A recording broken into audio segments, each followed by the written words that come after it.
이 책은 제가 지금까지 출간한 5권의 책인데요.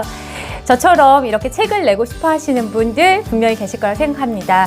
여기저기서 뭐 글쓰기 수업도 있고 책을 어떻게 하면 낼 수 있는지 이런 내용이 있지만 제가 정말 실제로 어떻게 이루어지는지 그리고 실제 이 한 권을 쓰기 위해서 어떤 식으로 제가 집필을 하는지 그 과정까지 더 이상 친절할 수 없고 더 이상 정렬할 수 없게 제가 알려드리도록 하겠습니다. 저 영상 같이 가보실까요?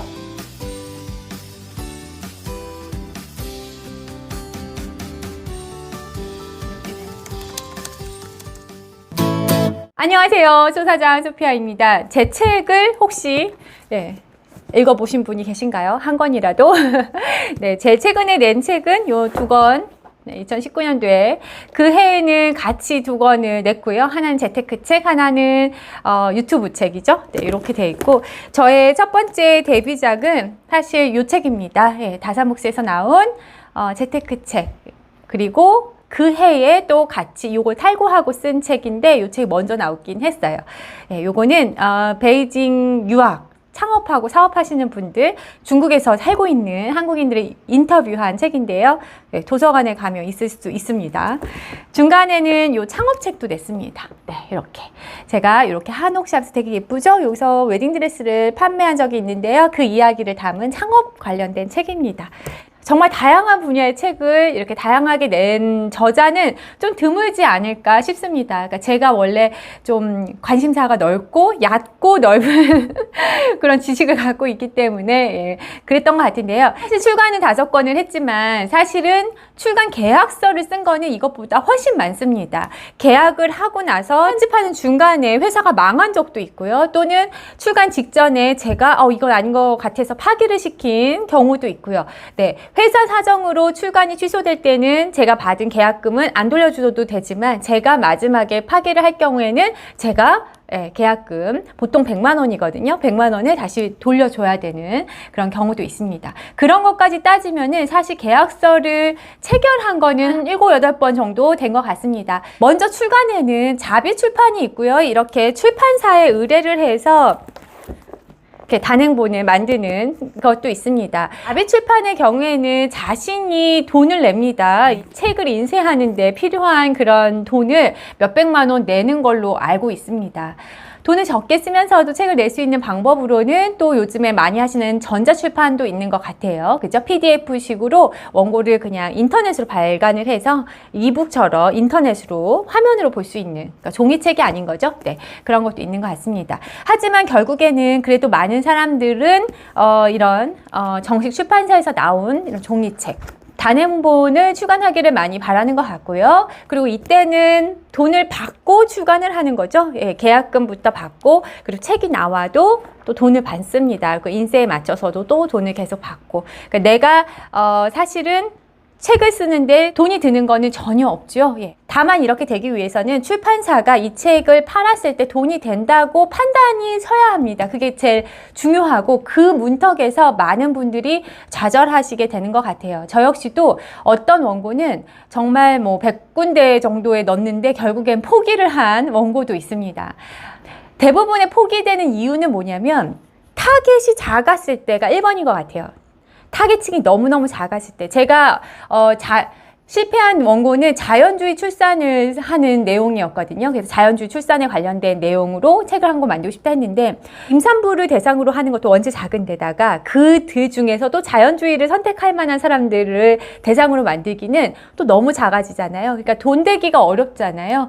그래서 이런 식으로 좀 출간이 어려웠었던 것 같습니다. 그래서 출간 기획안은 어떻게 쓰셔야 되냐면 많은 사람들이 관심을 갖고 있고 돈이 될 것이다 라는 것을 어필하는 내용 으로 쓰셔야 되겠습니다. 어떻게 하면 이걸 잘 설명을 할 수 있을까를 하다가 저한테 제가 요 하단에 링크를 달 테니까 거기에다가 메일 주소를 남겨주시면 제가 실제로 통과됐었던 출간 기획안을 보여드려 보도록 하겠습니다. 거기에 이제 제목은 놓고 내용만 본인 걸로 바꾸셔서 그리고 이렇게 쓰면 되겠구나 약간 감을 잡는데 그래도 실제 자료니까 도움이 되시지 않을까요? 네, 그렇게 보내드리고 자 그러면 이제 계약을 했다. 그럼 보통 계약금을 100을 받고요. 인세는 8%에서 10 몇 %까지 이제 작가의 뭐 네임밸류나 여러 가지의 차이가 있을 것 같습니다. 그렇게 해서 인세 계약을 하고요. 그러니까 즉 10%라고 하면 이 책이 16,500원이라고 지금 정가가 되어 있는데 창곤팔 때마다 이 1,650원이 저에게 들어오는 거죠. 예.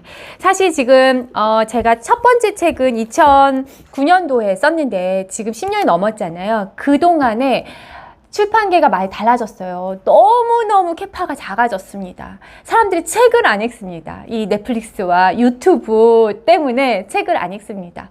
먼저 저부터가 책을 읽는 그 시간이 완전히 많이 줄어든 것 같거든요. 그리고 책 구매하는 것도 많이 줄어든 것 같아요. 옛날에 비하면. 그러다 보니까 출간에서 예전처럼 막 100만 부가 팔리는 그런 경우가 정말 너무너무 극히 드물게 되었고 그러다 보니까 출판사는 또 책을 한 권을 결정하기를 엄청나게 신중하게 하고요. 예, 경쟁이 더 치열해진 것 같습니다. 자, 출간에 관련된 내용은 제가 또 여기 링크를 붙여드릴 테니까 현직 편집자님이 하시는 이야기를 좀 참고하시고요. 저는 우선 이제 계약을 했다. 그러면은 이제 원고를 써야 되지 않겠습니까? 그거에 대한 내용을 좀 말씀드려 볼게요. 어떻게 하느냐? 저는 자, 책을 그냥 핍니다. 그래서 책 여러분 봐보세요. 대략 이렇게 좀 요 책, 예, 켈리체님 책. 몇 페이지인가 이렇게 봅니다, 뒤에를. 그랬더니 이 책은 지금 317페이지가 마지막 페이지예요. 아, 그럼 317페이지구나. 또 요 책도 한번 볼까요? 이렇게 단행본 대략 보면 요거는 327페이지입니다. 제가 첫 번째 했던 방법인데요. 이렇게 단행본의 페이지를 보고요. 그리고 앞에 이렇게 종이가 있잖아요. 이거 글자 수를 세봐요. 자, 글자 수를 세면요. 이 한 줄이 보통 25자 정도 있거든요. 그러면 이렇게 하면 100, 200, 300, 400, 한 500자 정도 있어요. 그러면 한 페이지가 500장에 이 페이지가 300 몇 페이지니까 이렇게 곱하기를 해봅니다. 자, 그러면 어느 정도 나오냐면 약 한 16만 자가 나와요. 그럼 제가 16만 자를 써야 되는 거예요, 이제. 자, 어마어마하지 않습니까? 이 책을 보면요, 한숨이 나요. 이만큼 언제 쓰지? 여러분, 이렇게 목표를 정하시고 쓰실 생각을 하면 못 씁니다. 그래서 또 어떻게 하냐면, 자, 이 16만 자를 제가 쓸 수 있는 시간으로 나눕니다. 보통은 6개월에서 1년 정도 집필 시간이 저는 걸리는데요. 다른 일도 해야 되기 때문에 그래서 지금 저의 이번 책의 목표는 3개월 안에 쓰는 것이 지금 저의 개인적인 목표예요. 저에게도 사실은 예전에 비해서 2배 가까이 속도를 내는 거라서 도전이긴 하거든요. 근데 지금 쓰는 책이 조금 그래도 창의적인 내용이라기보다는 설명하는 내용이다 보니까 경매 관련 책이다 보니까 조금 가능하지 않을까 그렇게 해서 지금 도전을 하는 건데 자 그러면 제가 3개월을 쓴다고 했잖아요. 그럼 이 3개월을 한 달에 일주일에 5일씩 쓴다 하면 20일 한 달에 약 20일 정도로 내가 시간 낼 수 있다. 이렇게 하면 60일이죠. 예, 그럼 16만 자를 60일로 나눕니다. 그렇게 하면 하루에 몇 자를 써야 된다고 나오죠? 네, 이렇게 나옵니다. 자, 이 자수를 채우는 게 저의 이제 우선순위의 하루에 가장 중요한 일상의 우선순위가 되고요. 근데 여기서 중요한 게 여러분 뭐냐면 몇천 자가 목표지 완벽하게 쓰기가 목표가 아니라는 겁니다. 완벽하게 이렇게 깔끔한 글을 이 정도 분량을 제가 쓴다고 말을 하면 그거는 사실 되게 불가능해요. 그러면 시간 내에 쓸 수가 없어요. 그래서 목표는 먼저 한 3시간에 이 분량을 쓰겠다라고 했으면 3시간 동안 쉬지 않고 뽑아냅니다. 글을 예쁘게 쓰려고 노력하는 게 아니라 글의 분량을 뽑아낸다고 생각을 해서 막 씁니다. 막 뽑아내요. 막 주저주저 막 오타가 나도 막 그냥 대충 지우고 막 씁니다. 글이 조금 깔끔하지도 않을 수도 있고요. 글이 수준이 떨어지는 글 있잖아요. 이렇게 정갈하지 않는 글이어도 그냥 씁니다. 1번이 이 몇천 자를 채우는 게 1번이에요. 예. 저는 그렇게 씁니다. 그래서 일단 분량을 뽑아내서 오늘 분량을 채웠잖아요. 그러면 저 같은 경우는 더 쓰진 않아요. 예. 예전에는 잘 써지는 날은 막 되게 많이 쓰고 또 안 써지는 날 안 쓰고 막 이랬는데 그것보다 컨디션을 계속 유지를 하면서 일정 분량을 계속 써내는 것이 장기적으로 봤을 때는 훨씬 빠르다는 거를 제가 알게 됐어요. 그래서 하루에 집중해서 그 분량을 뽑고 그 다음에는 일부러 다른 일을 합니다. 뭐 청소도 하고 아이도 봐주고 뭔가 이렇게 머리를 거기에서 좀 빠져나오는 게 오히려 뇌가 돌아가는 게 저는 더 좋은 것 같더라고요. 하루 종일 그 생각을 하면 머리가 깨질 것 같고요. 오히려 더 이 창의성이 안 나오는 것 같은 느낌이 들어서 조금 자르고 다른 일로 전환을 한다. 그 다음날 되면 다시 아침에 세수도 안 한 모습으로 일어나자마자 짬을 내서 쓱 그냥 뽑아냅니다. 또 이것도 제 방식인데요. 저는 일주일 정도를 쓴 거를 이제 편집자님한테 이렇게 토스를 해서 보내드려요. 그럼 편집자님 입장에서는 이렇게 글을 봤는데 글이 좀 개판일 것 같지 않습니까? 글이 개판입니다. 예. 그래도 우선 받으십니다. 우선은. 분량이 중요하니까 먼저 받고, 자, 어느 정도 한 70% 정도 분량이 됐다. 네.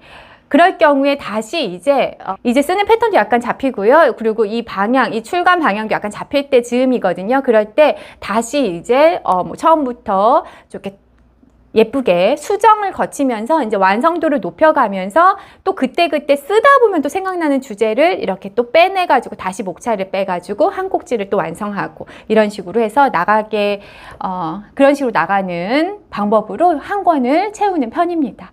그리고 수정을 많이 해요, 수정을. 그러니까 처음부터 완벽한 글을 쓸 생각을 하면 진도가 안 빠집니다. 그리고 막 현타가 오죠. 내가 과연 쓸 수 있을까? 내가 작가가 될 수 있을까? 예.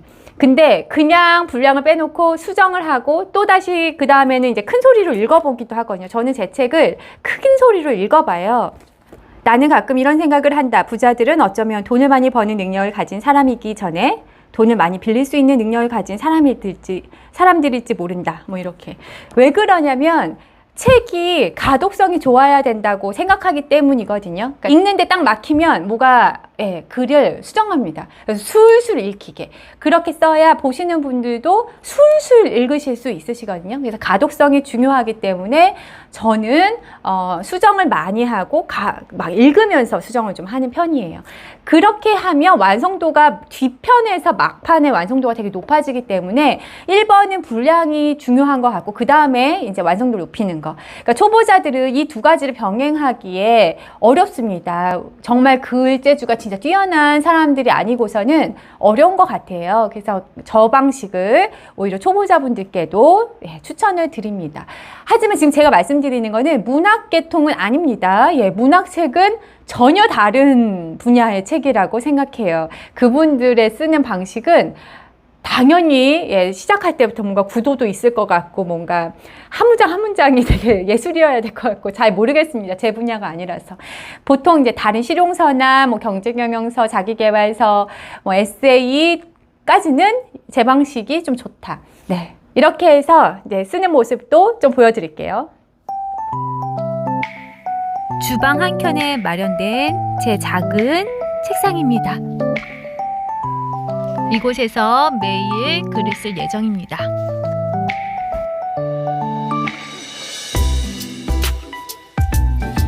(9시 40분인데요) 아이들이 유치원을 가고 학교를 가서 보통 8시 40분이나 9시부터 글을 쓸 수 있습니다. 그래서 아이들이 오기 직전까지 2시간 정도를 빡세게 쓰려고 합니다.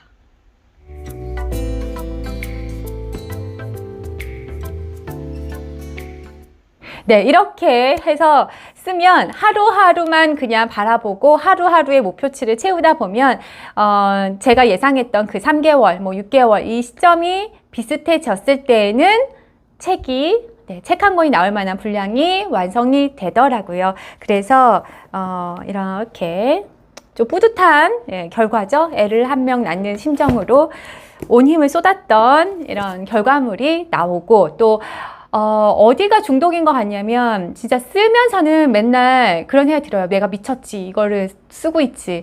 이 고생을 또 하고 앉아있지. 네, 다시는 안 해. 막 이러거든요. 써도 힘든 것 같아요. 근데 결국엔 책이 나오고 나서 사람들이 도움이 되었다. 너무 감사하다. 뭐가 달라졌습니다. 뭐 이걸 해서 했는데 용기를 얻었습니다. 저는 이걸로 유튜브를 시작했습니다. 뭐 집을 샀습니다. 이런 이야기를 듣고 리뷰를 읽을 때 그게 중독인 것 같습니다. 그것 때문에 계속 쓰게 되는 것 같아요. 네. 자, 네. 그래서 결과물까지 한번 내보셔서 그런 기분도 한번 그러니까 누군가에게 도움이 되는 그런 기분, 그 극도의 행복감도 한번 느껴보시길 저도 응원할게요. 그리고 책을 쓰시다가 이제 글도 되게 안 써지고 막힐 때 있지 않습니까? 그때 제가 굉장히 용기를 받았던 문구가 있는데 이거를 여러분들께도 전해드리고 싶어요. 제가 어느 날 책을 쓰느냐고 하루 종일 앉아있는데 거의 뭐 반 페이지도 못 썼었어요. 아주 처음일 때. 글쓰기도 익숙하지도 않고 완전 무명 작가일 때, 처음 책 쓸 때 그랬거든요. 그래서 제가 며칠을 글 하나도 못 써서 너무 시간도 아깝고 너무 현타 오고 자신감이 떨어져서 도서관에서 글쓰기 책을 3권을 빌렸어요. 그래서 그거 다 읽은 건 아니고 그냥 중간중간 읽었는데 그 책에 이런 문구가 딱 있었습니다. 매일 아침에 글을 쓰는 당신은 작가입니다. 네, 이 한 줄이 있었어요. 저는 그때 책을 제가 낸 것도 아니었고, 그러니까 무명이었고, 책을, 과연 이 원고가 책이 된단 말이야? 이렇게 스스로 의심이 될 정도의 그런 자신감이 없고, 또 경험도 없었고, 그리고 글솜씨도 안 나왔고, 그리고 그날 며칠 동안 지금 한자도 못 쓰고 있었던 때였기 때문에 내가 작가가 될 수 있을까? 나는 작가가 아닌가 봐. 이런 생각이 있었거든요. 근데 거기에서 작가는 매일 아침 글을 쓰는 사람이라는 문구에 제가 엄청난 용기를 얻었어요. 왜냐하면 그때 제가 매일 아침에 글을 쓰려고 앉아 있었거든요. 비록 글은 못 썼지만 그래도 앉아서 뭔가 끄적이려고 매일 아침에 노력을 하고 있었기 때문에 매일 아침에 그런 행동을 하면 작가라잖아요. 책이 안 나왔어도, 책이 없어도, 그리고 안 팔렸어도, 뭐 아무것도 없어도 그 행동을 하는 사람이 작가라고 이야기를 하더랍니다. 그걸 보고 그럼 난 작가야. 나는 그럼 작가가 맞아. 이런 생각을 해갖고 굉장히 용기를 얻어서 그 후로 좀 용기를 내서 잘 썼던 기억이 납니다. 요즘에는 블로그나 브런치나 이렇게 자신의 이야기를 책 이전에 세상과 공유할 수 있는 그런 방법들이 많이 있잖아요. 그래서 그런 도구를 활용한다면 매일매일 아침에 글을 쓰시는, 그래서 이미 작가가 되실 수 있는 그런 기회가 많다고 생각을 해요. 그러니까 그런 걸 이용해서 먼저 쓰시고 원고를 좀 모으시고 컨셉도 좀 잘 하셔서 잘 어필하셔서 주간 기획안도 내보시길 바랍니다. 오늘 이제 제가 책 쓰기 모드에 돌입했거든요. 이렇게 디테일하게 한 번도 말씀드려본 적 없는데 그래도 누군가에게는 이런 디테일한 준비가 도움이 되실 거라 생각이 들어가지고 남겨보았습니다. 도움이 되셨으면 좋아요 누르시고요. 이번 주부터는 마음살롱이 시작이 됩니다. 그리고 마음살롱 소식도 유튜브에서도 조금씩 편집을 해서 전해드리려고 하니까요. 마음살롱이 어떻게 운영되는지도 지켜봐 주시고 또 마음에 드시면 마음살롱에 들어오시길 바랍니다. 마음살롱에 계신 분들과 또 뭐 분기당 한 번 정도는 오프라인에서 만나도 너무 재밌겠다 그런 생각도 들어요. 그러니까 또 재밌는 시간이 될 것 같습니다. 함께 하셨으면 좋겠네요. 그럼 저는 다음 영상으로 찾아뵐게요. 여러분 감사합니다. 안녕.